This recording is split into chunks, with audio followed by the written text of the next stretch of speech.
Good morning everyone. Shrimati Mohdevi Tapadia girls college Jaswantgarh के इस YouTube channel में आप सभी का बहुत बहुत स्वागत है। आज का हमारा जो डिस्कस का टॉपिक है वो है एकाधिकार और एकाधिकार की कुछ विशेषताएं। तो चलते हमारे टॉपिक पे। एकाधिकार एकाधिकार से आप भली भांति परिचित है। इससे पूर्व भी हमने इससे संबंधित कुछ वीडियो बनाए हुए हैं, लेकिन आज हम संपूर्ण डिटेल के साथ एकाधिकार को है जो डिस्क्राइब करेंगे वन बाय वन वीडियो के साथ में। तो सबसे पहले एकाधिकार के अर्थ पे चलते हैं हम। तो एकाधिकार क्या होता है? तो एकाधिकार का जो सिंपली अर्थ है वो कुछ इस तरीके से है कि बाजार की एक ऐसी स्थिति है, ऐसी कंडीशन जिसमें किसी वस्तु का एक अकेला उत्पादक या विक्रेता होता है, और वही कंडीशन या वही स्थिति है जो क्या कहलाती है? एकाधिकार कहलाती है। तो एकाधिकार केवल एक बाजार की एक ऐसी स्थिति है जिसमें किसी वस्तु का एक अकेला उत्पादक या विक्रेता होता है, और उस स्थिति को ही हम एकाधिकार के नाम से है जो जानते हैं। सामान्यतः आप ऐसी स्थिति है जो सरकार के कुछ उपक्रमों के माध्यम से या ऐसी सेवाओं के माध्यम से आप इन्हें समझ सकते हैं, जैसे कि भारतीय रेल जो भारत सरकार के अंडर आती है, और इसका पूर्ण रूप से सरकार के पास एकाधिकार है। तो इस तरीके से ये एक एग्जाम्पल है जिससे आप समझ सकते हो कि एकाधिकार क्या होता है।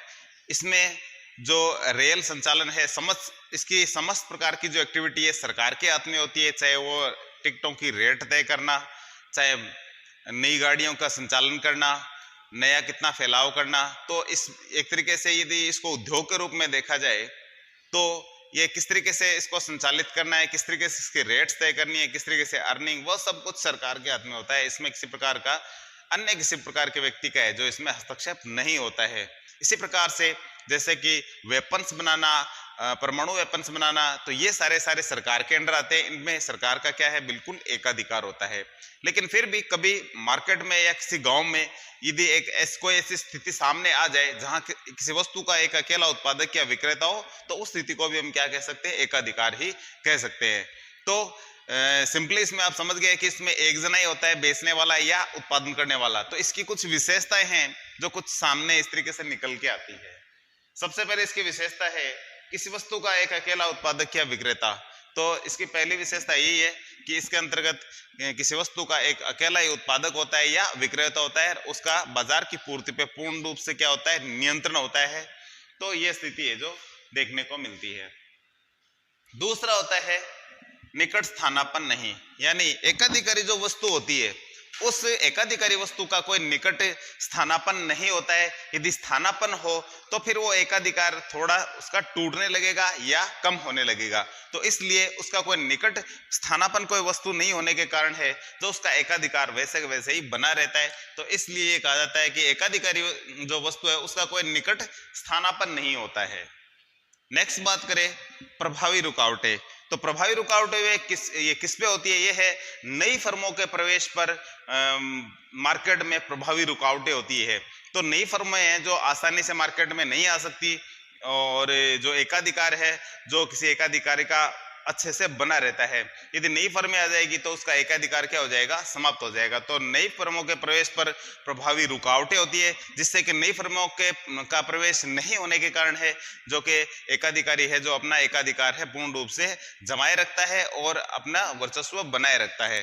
तो नई फर्मों के प्रवेश पर क्या होती है? प्रभावी रुकावटें। एकाधिकारी जो वस्तु है उसकी मांग की लोच क्या होती है? शून्य होती है। शून्य का मतलब ये होता है, हम डायग्राम यदि बनाए तो मांग की लोच के लिए, तो इस तरीके से डी ये क्वांटिटी, केवल कहने का मतलब है कीमत में ही परिवर्तन कर सकते हैं।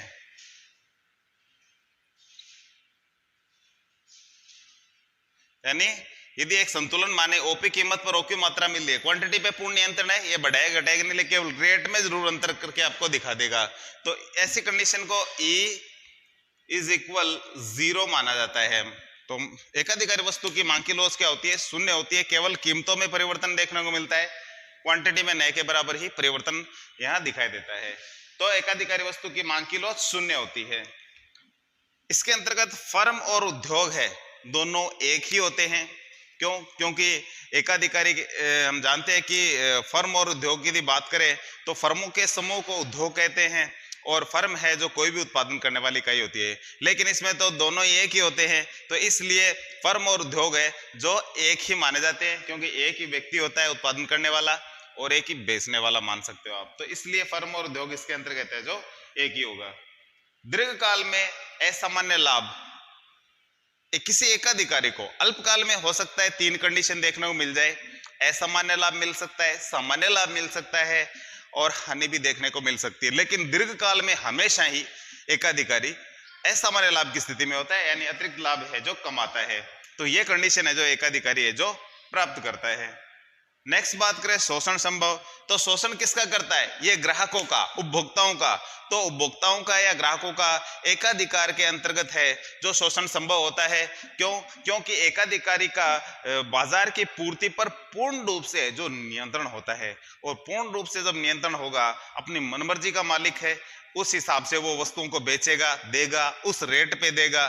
तो इस तरीके से उपभोक्ताओं का शोषण कहीं न कहीं देखने को मिलता है। यदि बात करें ये जो वेपन्स बनाए जाते हैं सरकार के द्वारा बेचे जाते हैं, यदि मान लें एक गन की बात कर लेते हैं, एक जो रिवॉल्वर है वो बनाती है सरकार, बेचती है लाइसेंस के साथ में 2 लाख रुपए। लोहा कितना है उसमें? 2 किलो लोहे का, ज्यादा से 1 से 2 किलो लोहे का चीज है जो बनी हुई है, लेकिन उसको बनाने के लिए 2 लाख रुपए, जबकि लोहा तो 60 रुपए किलो मिलता है। तो यूं देखे तो उस लोहे की कीमत है जो 100-150 के बीच में आ जाएगी, लेकिन 2 लाख रुपए में बिक रही है। तो कहने का मतलब है एकाधिकार है, एकाधिकार के कारण है जो उपभोक्ता को कहीं न कहीं लॉस उठाना ही पड़ता है। तो इसलिए ये बात आती है कि एकाधिकारी हमेशा है जो दीर्घकाल में है जो असामान्य लाभ की स्थिति में ये रहता है। और इस तरीके से जो ये शोषण संभव होता है, हमारा टॉपिक है शोषण। तो इस तरीके से कहने का मतलब है थोड़ी सी कीमत वाली चीज जो बहुत बड़ी मात्रा में इसका जो कीमत ली जाती है, तो वो शोषण की एक स्थिति होती है। मूल्य विभेद, सबसे बड़ी चीज इसमें जो आती है वो कीमत विभेद होती है। कीमत विभेद या मूल्य विभेद, इसमें क्या होता है? एक एकाधिकारी है, अपनी मर्जी का मालिक होता है, तो किसी एक ही वस्तु की, ठीक है, एक ही वस्तु की अलग अलग लोगों से अलग अलग कीमतें वसूल करता है। उसको लगा कि ये व्यक्ति थोड़ा सा हल्की कैटेगरी का है तो उसको सस्ते में दे दिया, कोई जानकार आ गया तो उसको सस्ते में दे दिया, लेकिन जानकार नहीं है उसको महंगी चीजें बेचता है। कोई एकदम से अजनबी है तो उसको और भी ज्यादा महंगा बेचता है। और दिक्कत यह होती है कि दूसरी कोई वस्तु मिल नहीं रही है उसके जैसी, तो इसलिए वो ऊंची कीमतों में भी क्या है खरीदना पड़ता है।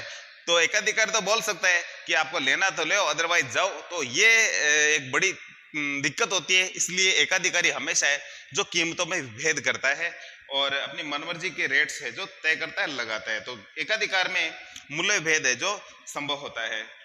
एकाधिकारी कीमत प्रतिस्पर्धी कीमत से ऊंची। प्रतिस्पर्धी का मतलब है पूर्ण प्रतियोगिता की जो कीमत होती है। हम जानते हैं कि पूर्ण प्रतियोगिता में कीमतें लगभग समान ही मानी जाती है, और एकाधिकारी की जो कीमत है वो हमेशा प्रतियोगी की कीमत है या प्रतिस्पर्धी कीमत है, यानी पूर्ण प्रतियोगिता की बात करें, उससे कहीं न कहीं हमेशा ऊंची होती है और हमेशा ही लगभग ऊंची होती है। दूसरी बात, उसका उत्पादन कम होता है।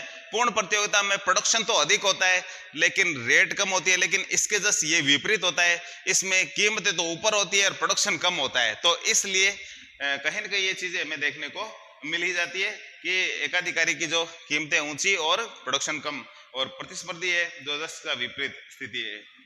क्योंकि प्रतिस्पर्धी में तो क्या है, बहुत सारे लोग हो जाएंगे और इसमें एक ही जना होता है, तो ये अंतर रहना ही रहना है, उपयुक्त नहीं है। नेक्स्ट हमारा पॉइंट है कि एकाधिकार है जो किसी भी स्थिति में किसी भी देश के लिए या किसी भी जगह के लिए उपयुक्त नहीं होता है।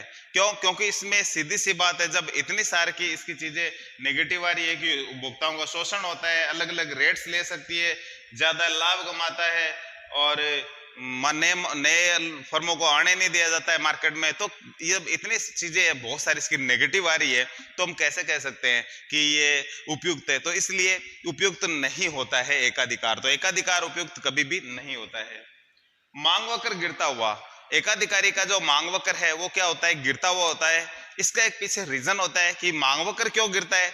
तो ये होता है कि एकाधिकारी को अधिक मात्रा में बेचने के लिए कीमतें कम करनी पड़ती है, और कीमतें कम करने के कारण ही एकाधिकारी का जो मांग वक्र है वो गिरता हुआ होता है। तो इसके पीछे ये रीजन होता है कि एकाधिकारी का मांग वक्र भी गिरता हुआ होता है।